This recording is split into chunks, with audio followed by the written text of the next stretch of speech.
Hey guys welcome back. आज फिर से आप सभी लोगों का अपने यूट्यूब चैनल राउट फिक्स में ग्रेट वेलकम है। आज हम बात करने वाले हैं नीट 2022 का एग्जाम की बात करें। सबसे पहले तो एग्जाम के पोस्टपोन को लेकर चारों तरफ बहुत ज़्यादा हल्ला मचा हुआ है कि एग्जाम पोस्टपोन होना चाहिए। तो ऑब्वियसली यदि एग्जाम आपका पोस्टपोन हो जाता है, कुछ हफ्तों के लिए पोस्टपोन हो जाता है या कुछ टाइम पीरियड के लिए पोस्टपोन हो जाता है, तो बहुत सारे स्टूडेंट जिन स्टूडेंट की तैयारी में अभी कमी है, वो अपने लेवल को और अच्छे से इंक्रीज करना चाहते हैं, तो उनको टाइम ड्यूरेशन बढ़ जाएगा, तो वो अच्छी प्रिपरेशन कर पाएंगे। क्योंकि एक ही साल है और साल खराब नहीं होनी चाहिए। एक तो वो चीज है, यदि आपका जो एग्जाम है आपका टाइम टू टाइम, जो टाइम डिसाइड किया गया है, जो डेट डिसाइड की गई है, अगर उसी डेट पर होता है तो आप इतने कम टाइम में नीट की प्रिपरेशन कैसे कर सकते हैं। तो आज की वीडियो में आप इस टॉपिक के बारे में पूर्ण रूप से जानने वाले हो कि नीट की प्रिपरेशन कैसे करें और नीट में अच्छे अंक कैसे प्राप्त कर सकते हैं। हर एक सब्जेक्ट में फिजिक्स में, केमिस्ट्री में, बायोलॉजी में, जूलॉजी में आप अच्छे अंक कैसे प्राप्त कर सकते हैं, तो कंप्लीट इंफॉर्मेशन मैं देने वाला हूं। तो इस वीडियो को बिना स्किप किए कंप्लीट देखना। यदि आपने डॉक्टर बनने का सपना तय कर लिया कि हमको डॉक्टर बनना ही है, तो आपको पूरा वीडियो देखना ही पड़ेगा, तभी जाके आपको एक एक बात समझ में आएगी।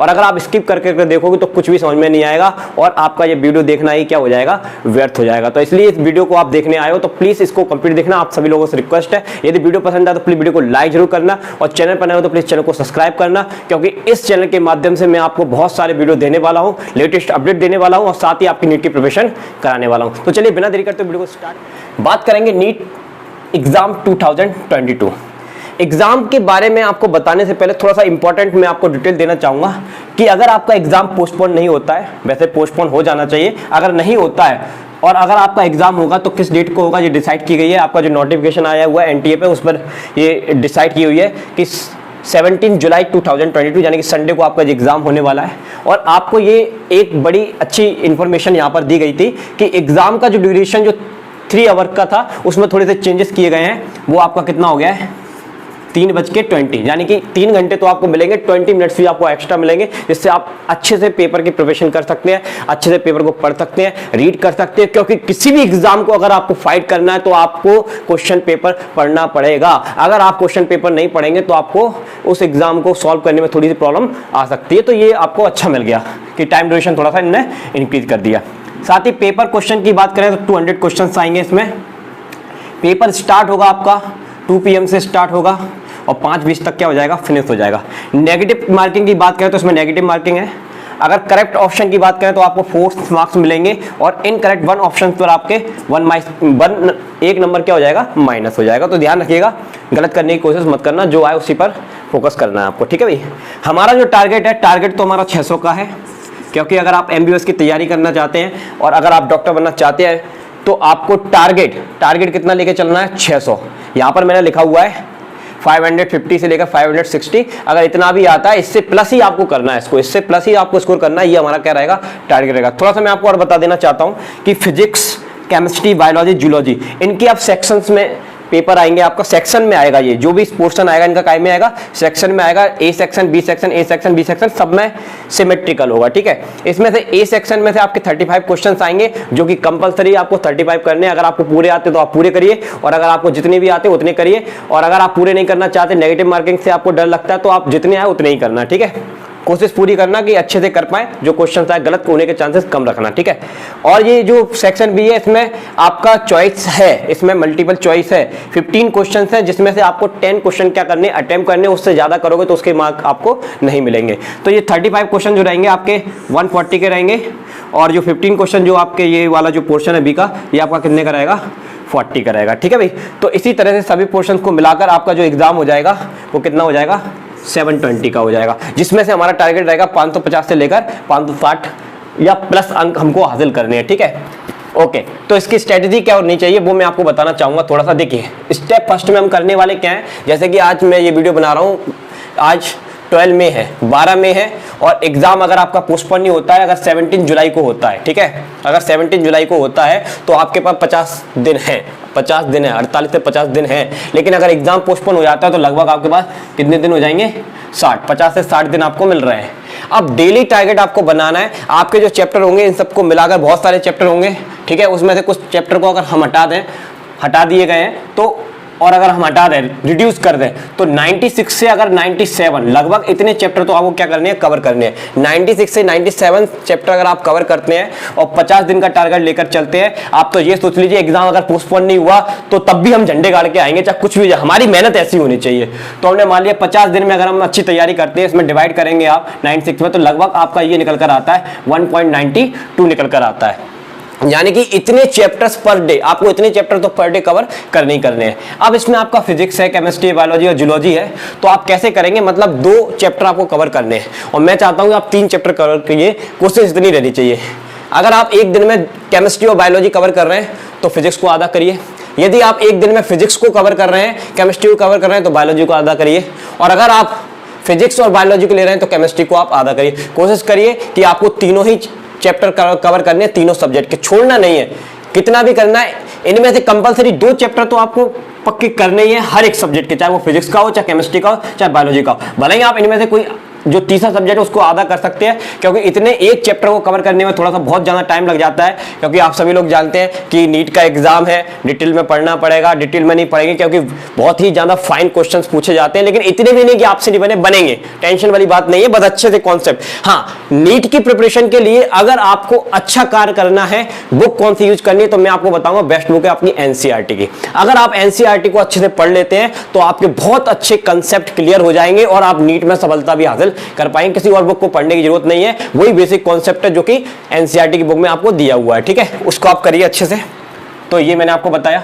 दूसरा, स्टडी टू अचीव, हमको अचीव कितना करना है, 550 से लेकर 560, लेकिन हमारी कोशिश क्या रहेगी, हमको 600 प्लस अंक लेकर आने हैं। अगर आप एमबीएस में डॉक्टर बनना चाहते हैं, एमबीएस में जाना चाहते हैं, तो आपको 600 प्लस अंक तो चाहिए ही चाहिए। लेकिन अगर हम इतने अंक के बारे में सोच लेते हैं और हमारी तैयारी में थोड़ा सा अच्छा इंप्रूवमेंट करके चलते हैं और हम बिल्कुल तसल्ली के साथ, पेशेंस के साथ और रेगुलरिटी देते हैं, तो आप 101% इतने अंक प्राप्त कर पाएंगे, जो मैं आपको रूटीन बता रहा हूं, ठीक है। स्टडी प्लान की अगर हम बात करें तो एक्टिविटी आवर्स की अगर हम बात करें, देखिए किसी भी एग्जाम की प्रिपरेशन करनी है तो पूर्ण रूप से नींद लेना भी आवश्यक है। अगर आप सोएंगे नहीं तो आप पढ़ ही नहीं पाएंगे, आपका माइंड जो होगा वो डिस्ट्रैक्ट होता रहेगा, कहीं ना कहीं खोता रहेगा, आप परेशान रहेंगे, क्योंकि सोना भी अनिवार्य है। तो स्लीपिंग टाइम अगर मैं आपको बताऊं तो स्लीपिंग टाइम रहेगा आपका 6 से 7 घंटे। तो 6 से 7 घंटे अभी आप सो लीजिए, बाद में जब एग्जाम होगा तो आराम से 9 से 10 घंटे सोते रहना। फिलहाल आपको थोड़ी सी मेहनत तो करनी पड़ेगी, क्योंकि डॉक्टर बनना है तो मेहनत तो करनी पड़ेगी भाई, ठीक है। तो 6 से 7 घंटे आप रिलैक्स लीजिए, कोई दिक्कत वाली बात नहीं है। अब डेली सोर्स जो भी खाते हैं 2 से 3 घंटे, आप जो भी टाइमिंग रहती होगी खाने पीने का वो आप करिए, कोई दिक्कत नहीं है। अब बात आती है डेली क्लासेस। अब ये जो डेली क्लासेस आप कोचिंग के माध्यम से ले रहे हैं, यूट्यूब के माध्यम से ले रहे हैं या किस मीडियम से ले रहे हैं, आपका जो भी सोर्स हो उसमें आपको रूटीन फॉलो करना है। सबसे इंपॉर्टेंट चीज होती है कि किसी भी सब्जेक्ट को इंप्रूव करने के लिए, अच्छा बनाने के लिए सेल्फ स्टडी, कि किसी के पढ़ाने से पहले आप खुद ही सीख लीजिए। आपको बुक को इतनी अच्छी तरह से स्टडी करना है कि आपको सेल्फ स्टडी ज्यादा करना है। तो जो भी आपकी थियोरी होगी, फिजिक्स एक इंपॉर्टेंट पार्ट है, इसके न्यूमेरिकल तभी आपसे बनेंगे जब आपकी थियोरी क्लियर होगी। तो आपको सेल्फ स्टडी करके थियोरी बहुत अच्छे से क्लियर करनी है। साथ ही मैं भी आपकी थियोरी बहुत अच्छे से क्लियर कराऊंगा, हर एक वीडियो में मैं आपको डिटेल टॉपिक देने वाला हूं, वो मैं लास्ट में बात करूंगा। वीडियो के अंत तक बने रहना, ध्यान से देखते रहना। बात करते हैं डेली क्लासेस। और दूसरा सेल्फ स्टडी में आपको थ्योरी वगैरह रहेगी, इसमें भी आपको 6 से 7 घंटे देने हैं, 6 से 7 घंटे आपको इसमें देने हैं कंपलसरी, तो 6 तो देने ही देने हैं आपको, ठीक है भाई। अब बात करें अगले 6 घंटे में आपको प्रीवियस ईयर, जो पिछली बार जो आपके एग्जाम हुए नीट के, जितने भी नीट के एग्जाम हुए प्रीवियस ईयर के सारे पेपर उठाइए, उनका कलेक्शन बनाइए और हर जो भी आपके क्वेश्चंस आए उनको सॉल्व करिए। हर एक सब्जेक्ट के आपको क्वेश्चन सॉल्व करना है, फिजिक्स के सॉल्व करना है, केमिस्ट्री के सॉल्व करना है, बायोलॉजी के सॉल्व करना है। तो हर एक पेपर को आप लीजिए, उसमें तीनों का पोर्शन दिया होगा, आप कोशिश करिए कि आप उसको करिए। तो 6 से 7 घंटे आपको दे दे कंपलसरी, आप 6 घंटे भी दे सकते हैं अगर 7 घंटे नहीं दे सकते। तो कुल मिला के आपको 12 से 14 घंटे आपको पढ़ाई अच्छे से करनी है। अगर आप ये कर लेते हैं तो आपको 100% सफलता मिल जाएगी। और अगर आपने अभी मेहनत नहीं की तो आपको प्रॉब्लम हो सकती है, क्योंकि अगर हम लोग तो मेहनत कर ही रहे हैं कि आपका एग्जाम जो है वो पोस्टपोन्ड हो जाए। अगर गलती से नहीं होता है, गवर्नमेंट इस चीज को नहीं मानती है, तो आपके पास तो टाइम उतना ही है, लिमिटेशन उतना ही, तो घबराने की जरूरत नहीं है। आदमी से बड़ा कुछ नहीं होता। अगर आप मेहनत कर लोगे तो अच्छी सफलता आप प्राप्त कर पाओगे। टेंशन लेने की वाली कोई बात नहीं है, मेहनत में कमी नहीं होनी चाहिए। थ्योरी अच्छे से पढ़िए, काम बनेगा, कोई दिक्कत नहीं है, ठीक है। क्योंकि कंसेप्ट आपके क्लियर होंगे तो आप कोई भी टॉपिक को, कोई भी क्वेश्चंस को आप आसानी से बना पाओगे। मेन चीज रहती है कॉन्सेप्ट। अब बात करें फिजिक्स इंपॉर्टेंट टॉपिक, फिजिक्स के इंपॉर्टेंट चैप्टर की मैं बात करूं, क्योंकि मैं फिजिक्स का टीचर हूं तो मैं फिजिक्स की बात करूंगा। तो फिजिक्स के जो इंपॉर्टेंट टॉपिक्स हैं, ज़्यादातर मैंने जो नीट का एग्जाम देखा है तो उसमें से ज़्यादातर जो आपके क्वेश्चंस आते हैं, ज़्यादातर जो टॉपिक्स पूछे जाते हैं, आपका unit and dimension and measurement, unit and measurement वाला चैप्टर है, सबसे आसान चैप्टर माना जाता है और इसको आप पहले क्लियर करेंगे। दूसरा आपका मॉडर्न फिजिक्स रहेगा, जिसमें क्वांटम फिजिक्स वगैरह रहेगा और ये सेमीकंडक्टर वगैरह, ये सब चीज़ें आ जाएंगी, ट्रांजिस्टर वगैरह ये आपने पढ़े होंगे, डायोड वगैरह, ठीक है। तो ये सब चीज़ें इसी में आ जाएंगी। इसके बाद लाइट के बारे में, रे ऑप्टिक्स के बारे में, ये वाला चैप्टर आपको, तो पहले इन चैप्टर में फोकस करना है।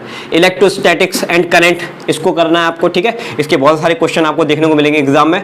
इसके बाद मैग्नेट एंड मैग्नेटिज्म आपको पढ़ना है। ईएम वेव, इलेक्ट्रोमैग्नेटिक वेव्स को आपको पढ़ना है और काइनेमैटिक्स पढ़ना है और लॉज ऑफ मोशन पढ़ना है। इसके अतिरिक्त पहले आप इन चैप्टर को क्लियर करिए। अगर आप इन चैप्टर को क्लियर कर लेते, उसके बाद जो एक्स्ट्रा में जितने भी चैप्टर आ रहे हैं उनको भी फिर आप बाद में लीजिए। पहले आप इनको करिए, क्योंकि इनसे एग्जाम में ज्यादा क्वेश्चन पूछे गए हैं, ठीक है ना। रोटेशनल मोशन भी आप ले सकते हैं और वर्क एनर्जी पावर भी आप ले सकते हैं, क्योंकि वो तो इजी सब्जेक्ट है, कोई दिक्कत वाली बात नहीं है। अब फिजिक्स के जितने भी इंपॉर्टेंट चैप्टर होंगे इनको डिटेल में मैं आपको पढ़ाने वाला हूं, बेसिक कॉन्सेप्ट के साथ। अगर आप इस चैनल पर विश्वास करते हैं तो इसको सब्सक्राइब करिए और शेयर करिए, और अगर वीडियो पसंद आए तो वीडियो को लाइक करिए। और आपको बहुत शानदार तरीके से फिजिक्स पढ़ाई जाएगी और हर एक कॉन्सेप्ट आपको समझ में भी आएगा और आपसे न्यूमेरिकल बनेगा भी। बस आपको वीडियो को रेगुलर देखना है, क्योंकि एक्चुअली क्या है कि मैं कोई जो कॉन्सेप्ट को पढ़ाता हूँ तो बिल्कुल डिटेल में पढ़ाता हूँ और आराम से पढ़ाता हूँ, क्योंकि मेन चीज मैंने आपको बताई, क्योंकि आपकी थ्योरी अच्छी होनी चाहिए। अगर आपकी थ्योरी अच्छी है तो आप एग्जाम फाइट कर जाएंगे, और अगर आपकी थ्योरी अच्छी नहीं है तो आप एग्जाम फाइट नहीं कर पाएंगे, आपको फिजिक्स में दिक्कत होगी। और सबसे ज्यादा बच्चों को फिजिक्स में क्या होती है, दिक्कत होती है। और फिजिक्स को मैं बिल्कुल सरल बना दूंगा। बस आप तो इस चैनल को सब्सक्राइब करिए और वीडियो को रेगुलर दीजिए, और अगर आप मेरे को सपोर्ट करेंगे तो मैं आपको रेगुलर वीडियो भी दूंगा और आप पर बहुत अच्छी मेहनत करने का पूरा प्रयास करूंगा। तो आज की वीडियो में इतना ही। यदि वीडियो पसंद आए तो प्लीज वीडियो को लाइक कर दें और चैनल बनाए तो प्लीज चैनल को सब्सक्राइब कर दें। मिलते हैं नेक्स्ट वीडियो के साथ। जय हिंद, जय भारत।